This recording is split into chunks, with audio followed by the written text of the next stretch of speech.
ఒక కార్యానికి మనం ఎదురు చూడాలి. అవ్వలేదు అని అనుకోకూడదు. అవుతుంది, కొంచెం ఆలస్యం అవుతుంది. ఆలస్యం అవుతుంది అంటే అవ్వలేదని అర్థం కాదు, దానికి ఇంకా సమయము రాలేదు. స్త్రీ ప్రెగ్నెంట్ అవుతుంది, ఎన్ని మాసాలు మోయాలి? ఏమో ఎన్ని మాసాలు? బిడ్డను చూసేయాలి. అతను 4 నెలలు వచ్చేద్దా, 5 నెలలు వద్దా? రాదు. దానికి ఏముంది? సమయం ఉంది. ఆ సమయం వచ్చినప్పుడు ఆ డెలివరీ అవుతుంది. మొన్న ఒక ఆవిడ డెలివరీ అయ్యింది. ఫస్ట్ డెలివరీ అయింది, ఒక అమ్మాయి పుట్టింది. మళ్ళీ 2 రోజులు పోయిన తర్వాత మళ్ళీ ఒక అబ్బాయి పుట్టాడు. మళ్ళీ రోజు గ్యాప్ ఇచ్చి మళ్ళీ 2 పిల్లలు పుట్టారు. డేస్ డిఫరెన్స్లో ఆవిడ 4 పిల్లలకి అంది. 2 మగ పిల్లల్ని, 2 ఆడపిల్లలకి అంది. ఈ 4 కూడా ప్రీ డెలివరీ.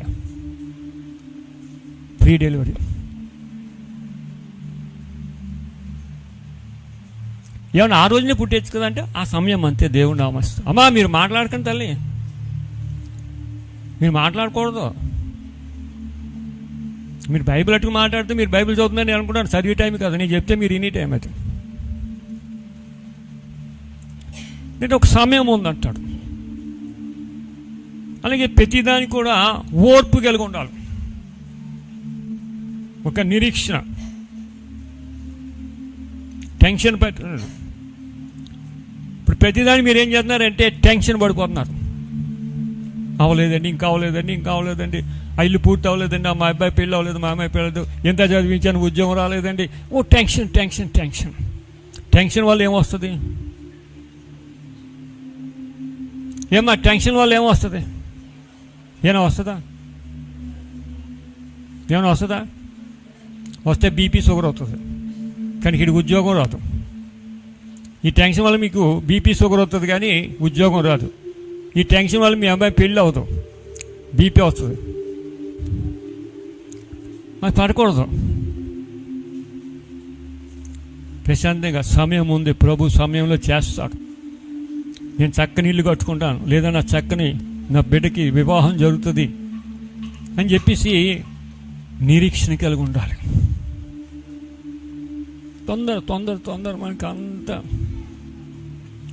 ఆ తొందర రాకుండా ఉండకూడదు. అందుకని ఏంటంటే శ్రమ ఓర్పు పరీక్ష నిరీక్షణను, ఈ నిరీక్షణ నిన్ను ఎన్నడనో సిగ్గుపడనీయదు. నిరీక్షణ సిగ్గుపడదు, కలిగి ఉండాలి. అన్నిటినీ కూడా మనము ఓర్పుతోనూ ప్రార్థనతోనే జయించాలి. ఓర్పు ప్రార్థన లేకపోతే కష్టం. ఓర్పుతో చేయాలని దేవుని నామ స్తోత్రం. ఎందుకంటే అందుకని వాటికి మనం ఏం చేయాలంటే సిద్ధపరచుకోవాలి. కోపం పని అవ్వకపోతే కొంతమంది కోపం పడతారు. కోపం కాదు ఏంటంటే ఆ యొక్క స్థితికి మనం సిద్ధపడి ఉండాలి.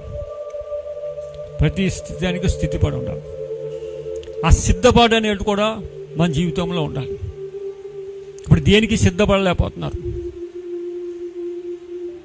నువ్వు సిద్ధపడు. ఏంటంటే ముందు నేను పొందుతాను అనే దానికి నువ్వు సిద్ధపడి ఉండు. అది ఎప్పుడు జరుగుతుందో అప్పుడు వరకు నువ్వు వెయిటింగ్లో ఉండు. దేవుని నామ స్తోత్రం.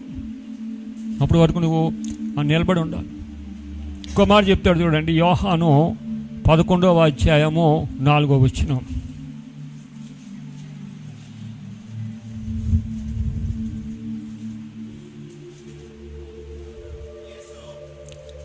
యేసు అది విని, ఈ వ్యాధి మరణము కొరకు వచ్చినది కాదు, కానీ దేవుని కుమారుడు దాని వలన మహిమపరచుటకే, దేవుని మహిమ కొరకు. దేవుని నామ స్తోత్రం. ఎందుకంటే దేవుడు కొన్ని విషయాల్లో మనల్ని బలపరచడానికి దేవుడు తన మహిమను చూపించడానికి కొన్ని ఆలస్యం అవుతూ ఉంటాయి. కొన్ని రోగాలు కూడా దేవుని మహిమపరచడానికి వస్తుంటాయి. ఇక్కడ ఒక గుడ్డివాడిని తీసుకొచ్చారు. ఆ గుడ్డివాడిని తీసుకొచ్చినప్పుడు అక్కడ ఉన్న వాళ్ళందరూ అంటారు, అయ్యా వీడి తల్లి పాపం చేసిందా, వీడి తండ్రి పాపం చేశాడా, వీడి పాపం చేశాడా, వీడు ఎందుకు కళ్ళు లేకుండా పోయాది అని అడిగారు. అప్పుడు యేసు ప్రభువు చెప్తాడు, ఈ వ్యాధి మరణము కొరకు రాలేదు, కానీ దేవుని కుమారుడు మహిమ పరచుటకు వచ్చిందన్నాడు. దేవుని నామస్తోత్రం. కొన్ని ఆలస్యాలు మన జీవితంలో దేవుని మహిమపరచడానికి, దేవుని కార్యాలు దేవుడు ప్రత్యక్షపరచుకోవడానికి మన జీవితంలో కొన్ని సందర్భాల్లో ఆలస్యం చేస్తూ ఉంటాడు. ఈ ఆలస్యము నిరాశ కలగకూడదు, దానికి ఎదురు చూడాలి. మనం తొందరపాటు జరగకూడదు. మన చుట్టూ వాళ్ళు కంగారు పెడుతూ ఉంటారు, కానీ వాళ్ళ మాట కాదు. ఎవరికి కంగారు పెట్టినా ఆ సమయం వచ్చినప్పుడే జరుగుతుంది. ఎంత ఆలస్యమైతే అంత మంచిదమ్మా.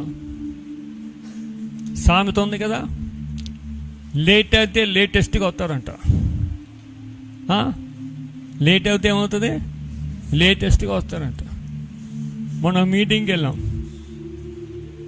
కార్యక్రమాలన్నీ అయిపోతున్నాయి.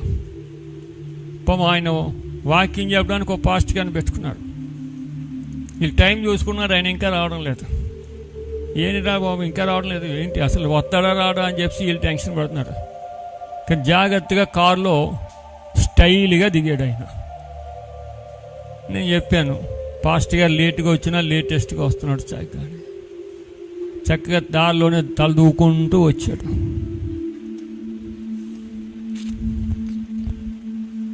అలాగే మన జీవితంలో కూడా మనకి కూడా లేట్ అయినవి కూడా లేటెస్ట్గానే జరుగుతాయి. దేవుని నామ స్తోత్రం. మీరేం కంగారు పడవలసిన అవ్వలేదని కంగారు పడ అవ్వలేదని ఆతృత పడాలి, అవ్వలేదని ఏదో చేసేసుకోవడం కాదు. ఎందుకంటే అని లేటెస్ట్గా జరుగుతాయి. ఈ మధ్యకాలంలో లేటెస్ట్ కార్యక్రమం జరిగింది, చాలా లేటెస్ట్గా జరిగింది. సవిసాధారణంగా ఒక అబ్బాయికి పెళ్ళయింది. ఆ పెళ్ళయితే హిందూ మ్యారేజ్. చక్కగా తాళిబొట్టు కట్టేశారు, అన్నీ అయిపోయినాయి. ఇంకా లాస్ట్లో లేచి నిలబెట్టి ఇద్దరికి చెరువు దండ ఇచ్చారు. చెరువు దండ మెడలో వేసుకోవాలి. అమ్మాయి మెడలో అబ్బాయి మెడలో అమ్మాయి వేయాలి. ఈ లోపల హీరో గారు వచ్చారు బండి వేసుకుని. ఒక ఆయన సినిమాలో కాదు, రియల్గా, అది రీల్ కాదు, రియల్గానే ఆ పెళ్లి పందిరిలోకి ఆ కళ్యాణ మండపంలోకి వచ్చాడు. ఇప్పుడు ఒకటేనండి, ఇంకా తాళి కట్టలేదు, ఏం అవ్వలేదు అంటే కాగలడు. తాళి కట్టేసిన తర్వాత ఈ అమ్మాయి ఏం చేసిందంటే, పాప ఆ పెళ్లి కొడుకు దండ వేయడానికి సిద్ధపడుతున్నాడు. ఈ పెళ్లి కూతురు ఈ దండ అట్టుకుని వెళ్ళి ఆ బండి మీద వచ్చినవాడికి వేసేసి ఆ బండి ఎక్కిపోయింది. చాలా లేటెస్ట్గా జరిగింది ఈ కార్యక్రమం.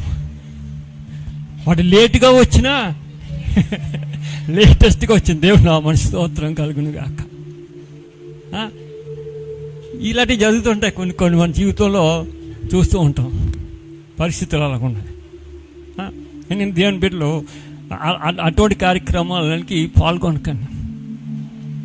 ఈ మధ్య మన సంఘస్థులు చాలామంది అడుగుతున్నారు, పాస్టర్ గారు మా అమ్మాయి ఉంది, మా అబ్బాయి ఉంది, మంచి సంబంధాలు ఉంటే చూడండి అని చెప్తున్నారు. ఇదివరకు చూసేవాడిని, ఇప్పుడు నేను చెప్తున్నాను మీరు చూసుకోండి, నేను చేస్తాను అంటున్నాను. ఇదేంటి ఇప్పుడు ఇలాంటి లేచేటట్టు బండి మీద వెళ్ళిపోయి కార్యక్రమాలు ఉంటాయని. వాళ్ళు వెళ్ళిపోయి బండి మీద వెళ్ళిపోయి కార్యక్రమాలు అంటే పాస్టర్ గారు ఇలా సంబంధం చూసేరేటి అంటారు. కానీ నా కూడా నాకెందుకు, మీరు అమ్మాయిని చూసుకుంటారా అబ్బాయిని చూసుకుంటారా చూసుకోండి, నేను వచ్చి పెళ్లి చేసి పంపిస్తాను అని చెప్పేసి అలా ఉన్నాయండి కార్యక్రమాలు. ఏం బిడ్డలంటే అది ఒక భయంకరమైన పరిస్థితికి వచ్చాం.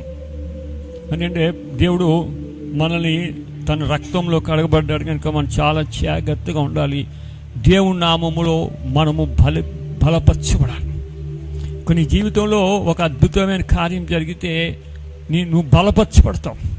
ఇప్పుడు ఒక రకంగా ఇక్కడికి వచ్చేటప్పటికి కళ్ళు లేవు పిల్లోడికి, ఆ తల్లి ఆ కుటుంబము ఒక రకంగా మానసికమైనటువంటి బలహీనత ఉన్నారు. మానసికమైనటువంటి బలహీనత ఉన్నాడు. కానీ ఎప్పుడైతే ప్రభువు వారికి దృష్టి కలగజేశాడో ఈ బలహీనమైనటువంటి ఆ తల్లిదండ్రులే కాదు, ఆ కుమారుడు కూడా ఇప్పుడు ఏం పొందుకున్నారు? బలాన్ని పొందుకున్నారని దేవుని నామ స్తోత్రం. అంటే దేవుడు నీ జీవితంలో బలహీనమైనటువంటి వారికి కూడా దేవుడు బలపరుస్తూ ఉంటాడు. ఆ బలపరచడానికి నిత్యం నుంచి వాడికి 12 సంవత్సరాలు ఎంతో వచ్చినాయి. 12 సంవత్సరాలు వారు వెయిటింగ్లో ఉన్నారు. కానీ కార్యం జరిగిందా లేదా? నీ జీవితంలో కూడా ఒకవేళ ఆలస్యం అయితే, ఒక కార్యం ఏదైనా నువ్వు తలపెట్టి అది జరగలేదు, ఆలస్యం అయితే, అది అవ్వదని నువ్వు ఆలోచించుకో, అది ఖచ్చితంగా దేవుడు చేస్తాడు. దేవుడు నామ స్తోత్రం. దేవుడు ఖచ్చితంగా చేస్తాడు. దాని గురించి ప్రార్థన చేయి, దాని గురించి ప్రార్థన చేయి అని అంటాడు. అదే యాకోబు 4వ అధ్యాయం 3వ వచనంలో, 4వ అధ్యాయము 3వ వచనంలో, అయినను అయితే కాదు 4వ అధ్యాయము 3వ వచనం, మీరు అడిగినను మీ భోగముల నిమిత్తమును నుంచిటికై దేవుని నామస్తోత్రం. అంటే ఒకటి ఏంటంటే ఇక్కడ యాకోబు చెప్తున్నాడంటే, మీరు అడుగుతున్నారు కానీ సరి అయినటువంటి విధానంలో మీరు అడగడం లేదు.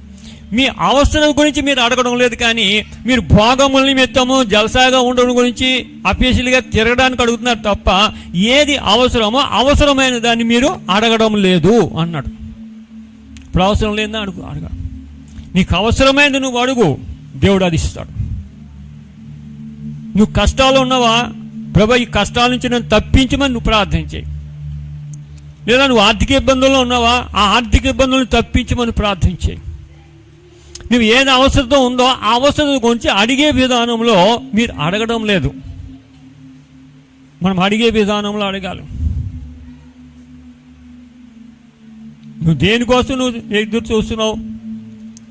నీ ఇంటి పరిస్థితి గురించి ఎదురు చూస్తున్నావా, నీ కుటుంబం గురించి ఎదురు చూస్తున్నావా, నీ ఉద్యోగం గురించి ఎదురు చూస్తున్నావా, లేదా వివాహం గురించి ఎదురు చూస్తున్నావా, ఒక గృహం గురించి ఎదురు చూస్తున్నావా? ఏదైతే ఎదురు చూస్తున్నావో అది దేవుణ్ణి నువ్వు ఖచ్చితంగా, ప్రభా ఈ కార్యం గురించి నేను ఎదురు చూస్తున్నాను, ఈ కార్యము నా జీవితంలో నువ్వు నెరవేరుస్తున్నావు అని చెప్పాలి. ప్రార్థన చేయడం కూడా ఉన్నది. ప్రార్థన చేయడంలో కూడా మెలకువలు ఉన్నాయి. అప్పచెప్పేటప్పుడు ఎక్కడి నుంచి అప్పచెప్తావు? అసలు 1 నుంచి 20 వరకు ఉంటుంది, కానీ సవిసాధారణంగా స్కూల్లో 12 వరకే చెప్పేవారు, కింద నుంచి చెప్పేవారు కాదు, 12 వరకు అప్పచెప్పారు. ఇప్పుడు నువ్వు ఎక్కడి నుంచి చదవాలి? 1 నుంచి చదవాలి. కింద నుంచి వెళ్తే ఎలా ఉంటుంది? కింద నుంచి వెళ్తే ఎలా ఉంటుంది అంటే అదేంటి, నువ్వు చెయ్యకూడని పని. నువ్వు అడగకూడని అడుగుతున్నావు, అడగవలసినవి పక్కన పెట్టేస్తున్నావు. తినండి, మీరు అడిగే విధానం మీకు తెలియడం లేదంటున్నాడు. మీకు అడిగే విధానం తెలియాలి. మనం అడగాలి దేవుని ప్రభుని, ఖచ్చితంగా మనం అడగాలి. ఎందుకంటే నా నామమున మీరు ఏది అడిగినానో ఏమన్నాడు? ఇవ్వనన్నాడా? నా నామమున మీరు ఏది అడిగినా నేను చేస్తాను. మీరు అడగాలి. మీ కష్టాల గురించి చెప్పండి, మీ బాధల గురించి చెప్పండి, మీ అవసరాల గురించి చెప్పండి. ఏదైనా సరే అడగడంలో ఉందండి. దేవుని నామ స్తోత్రం. అడగడంలో ఉంది.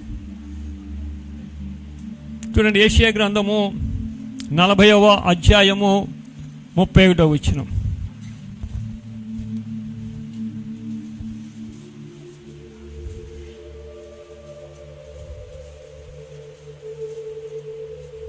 యెషయా గ్రంథము 40వ అధ్యాయము. యెహోవా కొరకు ఎదురు చూచువారు నూతన బలము నొందెదరు. వారు పక్షిరాజు వలె రెక్కలు చాపి పైకి ఎగురుదురు. నువ్వు ఎవరి గురించి ఎదురు చూడాలంట? యెహోవా కొరకు నువ్వు ఎదురు చూస్తే నీకేంటంట? నూతన బలము. వాడు ఎలా ఉంటాడంట?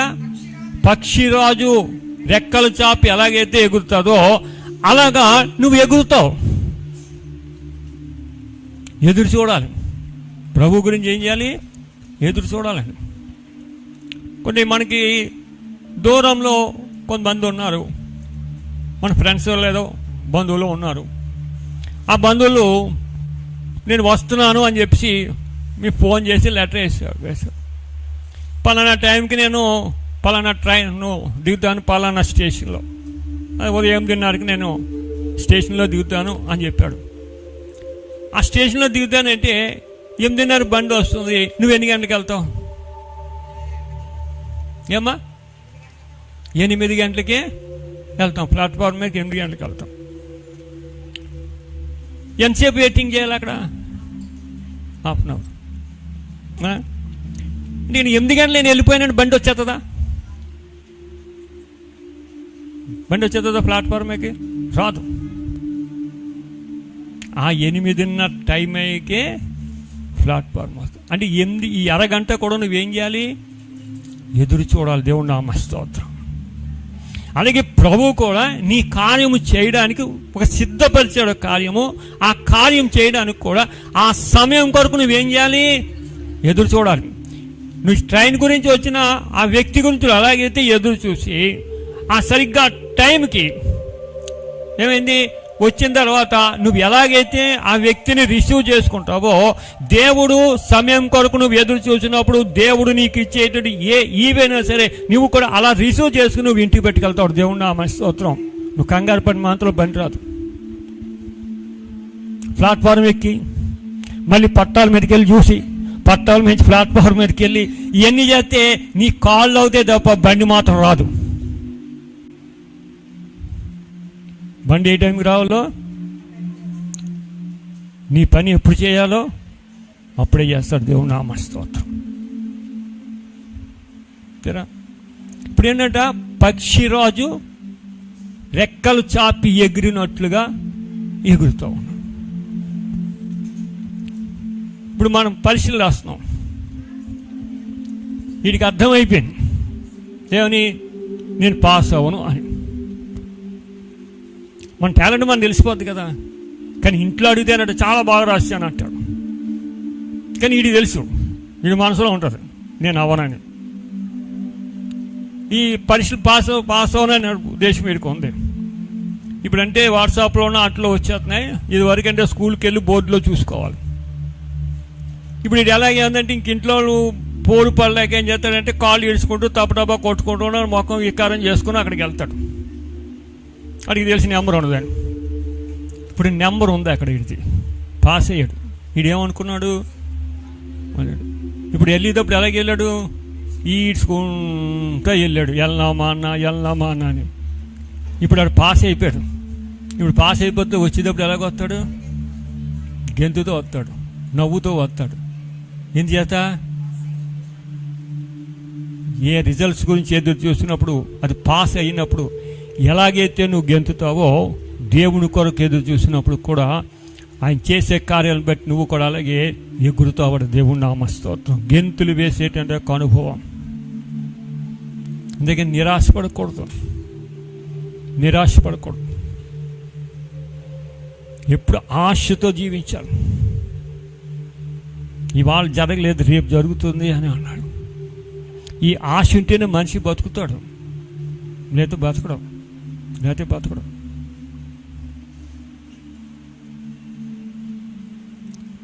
పోయింది, పరీక్ష పోయింది అంటే పోయిన దాని గురించి బాధపడకూడదు. దాంతో పట్టుదల పెరగాలి. ఈ మధ్య పట్టుదల పోయి చచ్చిపోతున్నారు చూసినా.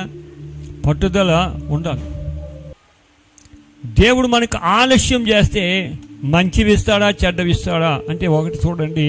హెబ్రీలు రాసిన పత్రిక 11వ అధ్యాయము 40వ వచనం.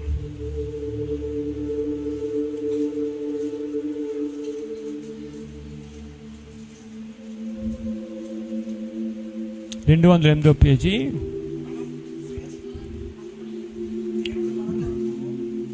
ఆ 40వ వచనం.